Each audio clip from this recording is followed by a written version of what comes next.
Assalamualaikum warahmatullahi wabarakatuh. Perkenalkan, nama saya Akbar Mahmudin dari kelompok 7B1. Di era serba digital saat ini, cyber security merupakan hal yang sangat penting, entah baik itu untuk perusahaan maupun individual.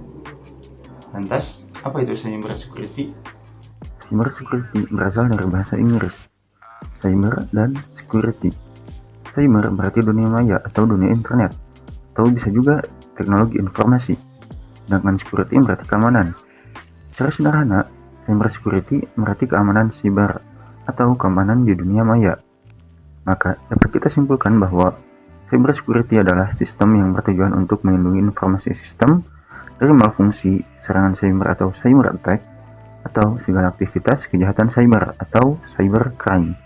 Cyber security pada komputer berperan untuk mendeteksi, menemukan, menangkal, atau meminimalisasi terjadinya resiko gangguan, ancaman, dan serangan cyber serta seluruh aktivitas cyber yang mengancam keamanan seluruh komponen cyber itu sendiri, yang meliputi hardware, software, data atau informasi, maupun infrastruktur.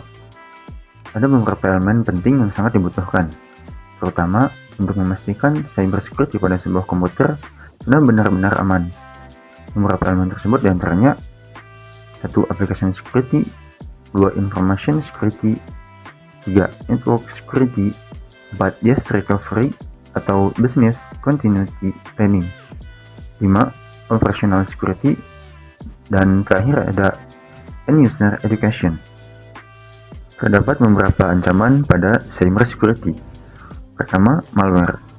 Malware bisa membahayakan komputer dan penggunanya melalui penyebaran virus komputer, spyware, worms, dan masih banyak lagi. Kedua, ada ransomware. Biasanya terdapat hacker yang akan memblokir akses untuk membuka komputer atau dokumen penting lainnya. Satu-satunya cara agar dapat kembali mengakses komputer adalah dengan membayarkan sejumlah tebusan yang diminta oleh hacker tersebut. Namun, file atau sistem komputer yang sempat diambil alih belum tentu dapat berjalan dengan benar. Yang ketiga ada social engineering. Singkatnya, social engineering memanipulasi pengguna untuk memberikan informasi sensitif seperti password, jawaban untuk pertanyaan keamanan, dan lainnya. Yang keempat ada phishing. Phishing merupakan bentuk penipuan yang biasanya hadir melalui email. Penipu akan mengirim email dengan alamat yang mirip dengan sumber terpercaya. Selanjutnya ada denial of service atau DDoS. Secara konsep, cara kerja DDoS adalah dengan membuat lalu lintas server berjalan dengan beban yang berat, sampai tidak bisa lagi menampung koneksi dari user lain, atau bisa kita sebut dengan overload. Salah satu cara dengan mengirimkan request ke server secara terus-menerus dengan transaksi data yang amat sangat besar. Yang keenam ada scareware. Scareware umumnya digunakan untuk menakut-nakuti agar si pengguna membeli atau menginstal perangkat lunak tertentu. Wujudnya adalah berupa pengumuman bahwa komputer, laptop, atau gadget yang sedang diserang virus dan harus segera install aplikasi yang disarankan agar virus tersebut hilang. Yang terakhir, botnets dan zombie. Botnet dapat menyusup ke sistem komputer dengan mencari perangkat yang tidak dilindungi. Botnet dapat mencari perangkat yang terhubung mulai dari monitor sampai komputer dan mengaksesnya melalui password yang sangat lemah. Selanjutnya yaitu penggunaan istilah cyber yang ada di Indonesia. Berikut ini adalah istilah-istilah cyber yang sering digunakan di Indonesia. Yang pertama ada cyber law, mencakup aspek hukum dan ruang lingkupnya, terkait dengan penggunaan teknologi internet oleh perseorangan atau badan hukum, yang dimulai ketika mereka terhubung ke internet dan memasuki dunia maya. Hukum Cyber Indonesia mengacu pada Undang-Undang Nomor 11 Tahun 2008 tentang Informasi dan Transaksi Elektronik. Kedua ada cyber security. Dalam hal ini, mencakup teknologi, proses, dan praktik yang digunakan untuk melindungi jaringan, komputer, program, dan data dari serangan, kerusakan, atau akses yang tidak sah. Yang ketiga ada cybercrime. Jenis cyber ini adalah salah satu kegiatan kriminal di mana komputer atau jaringan komputer melibatkan sarana, sasaran, atau lokasi kejahatan di dunia maya. Yang keempat, ada cyber war.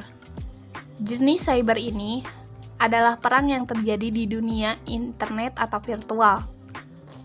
Aktivitas yang muncul dalam cyberware ini biasanya resmi dilakukan oleh aktivitas hacking pemerintah. Tujuannya dimulai dengan pencurian data untuk menetralisir sistem kepemilikan negara musuh. 5. Ada cyber attack. Jenis cyber ini adalah jenis operasi yang digunakan oleh suatu negara, individu, kelompok, atau organisasi yang menyerang sistem komputer, infrastruktur, jaringan komputer, atau perangkat komputasi pribadi. Target biasanya mencuri, memodifikasi, atau menghancurkan dari sumber anonim yang ditentukan oleh peretasan. Selanjutnya yaitu kasus-kasus yang terjadi pada tahun 2017 mengenai cyber security. Kasus yang pertama yaitu serangan Cloudbleed ke Cloudflare. Pada akhir Februari 2017, publik dihebohkan dengan pembobolan data dari Cloudflare, penyedia layanan cloud dan keamanan. Cloudbleed pertama kali ditemukan oleh Tavis Ormandy dari Google Project Zero yang melaporkan bug ke Cloudflare. Cloudbleed sendiri dinamai oleh Tavis sehubungan dengan serangan akses Heartbleed di tahun 2014. Serangannya tidak sekuat Heartbleed, tetapi data yang bocor mengandung banyak informasi sensitif, seperti kata sandi, cookie, dan token autentikasi dari banyak situs web pelanggan. Hal ini tentunya menjadi ancaman, tidak hanya bagi website korban, tetapi juga bagi pengguna website yang privasinya dipertaruhkan. Namun, Cloudflare mengaku telah mengenali dan mengoreksi sekitar 0,003% dari data yang bocor tersebut. Kasus yang kedua yaitu ransomware WannaCry serang 150 negara. Pada Mei 2017, publik dikejutkan oleh serangan ransomware, salah satu serangan cyber terbesar yang pernah terjadi di dunia. WannaCry mengeksploitasi alat cyber weapon NSA, Secret Service AS yang dicuri oleh peretas dan bocor ke internet. Ini memungkinkan WannaCry menginfeksi ribuan sistem komputer di puluhan negara dalam hitungan jam. Tercatat, lebih dari 150 negara termasuk Indonesia terkena dampaknya. Serangan tidak pandang bulu dari industri otomotif hingga telekomunikasi, bank, dan rumah sakit menjadi korban dan harus membayar uang tebusan. Rumah Sakit Kanker Darmais, Jakarta terkena serangan WannaCry. Selanjutnya adalah tips menjaga keamanan cyber. Sangat berbahaya jika mengabaikan kemungkinan kejahatan dunia maya karena sangat bergantung pada komputer. Jadi berikut merupakan berbagai jenis perlindungan keamanan siber yang perlu Anda lakukan. Jadi untuk yang pertama, jangan bagikan data pribadi sembarangan. Jangan masukkan data pribadi apapun pada website yang belum terjamin keamanannya.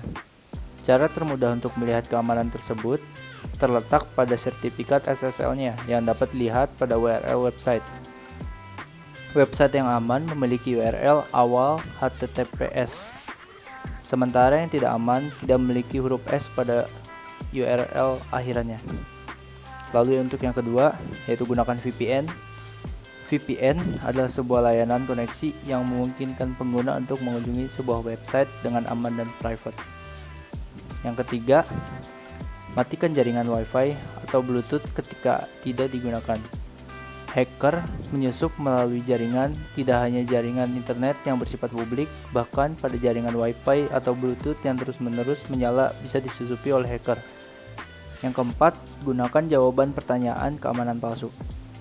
Memberikan jawaban yang benar untuk menjawab security question justru membuat akun jadi tidak aman. Terlebih untuk security question yang jawabannya mudah diketahui seperti nama orang tua, nama saudara, nama sekolah, dan lain-lain.